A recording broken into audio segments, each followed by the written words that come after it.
Hey everyone, this is our new series called Floor It, brought to you by our lovely partners at D&M. So yeah, today we're basically talking about the simulator that me and Richie use to train on here at the Grove Racing HQ. Yep, so basically, firstly starting with the seat, which is pretty important for a simulator as you know, you're sitting in it for long periods of time, so it has to be comfortable. So chosen an O&P, pretty standard race car seat. It does have an FIA rating, which you don't need for the simulator, so you don't need it to be an actual racing car seat. You can use any lounge chair seat you really want to. For the steering options, we went for a Mercedes GT3 steering wheel because obviously Steve and Brenton are running the Mercedes GT3 in real life, so we decided to try and replicate that here on the sim. And we've actually, it's quite a funny deal. We actually found someone in Melbourne that was happy to, he actually makes sim racing steering wheels from all types, from Porsche to Audis, and we got him to make us a Mercedes wheel, which is a really nice replica of the real car. So I think his name's Greg Jeski on Instagram, so thank you very much. Yeah, you did an awesome job, and it feels exactly like the real thing.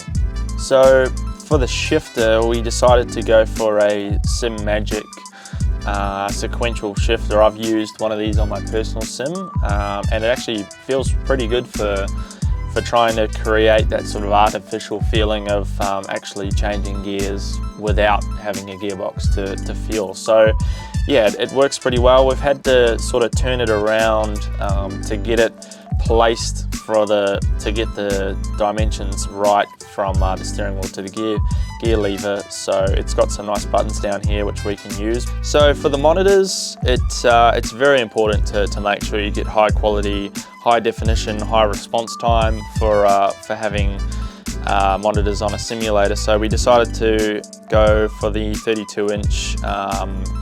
Basically they're 165 Hertz, which has got really good refresh rate. It's really good response time. So there's no delay in when you're turning the steering wheel to what you're actually seeing on the screen. And these are 1440p, so it also makes the game look really good. So it's great to have 3 monitors set up, so it's kind of like a surround display. And also we just have a standard office sort of spec monitor up the top for timing, and also we can display live data on there as well, which is handy for sort of trying to improve your driving, etc. on the fly. So for the PC, this is obviously the heart of the simulator, which runs all of the processes that you need to play in terms of your games, etc. We've gone for a pretty high spec PC. It's from HP, which has supplied us with one of their Omen packages. It's running an i7-14700F, which goes up to about 5.4 gigahertz in terms of speed, which if you're playing iRacing, it's a pretty heavy CPU dependent game. It's got a lot of processes going on in the background, like it's got a heavily integrated tyre model, and also the graphics are getting, you know, pretty heavy to run these days. So it's got a GeForce 4090 in it, which is the best you can buy at the moment. So we don't have any problems with running any games you want to try on the sim. So very powerful. It's been good. So very quick as well. So awesome.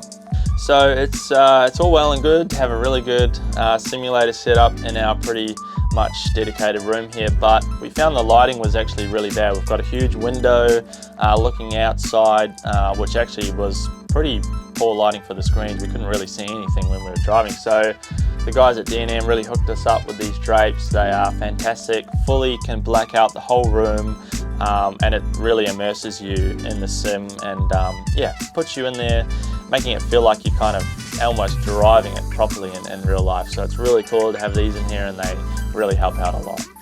Join us on the next episode of D&M's Floor It series, where we go a little bit more in depth on how to set up the simulator and to get it running.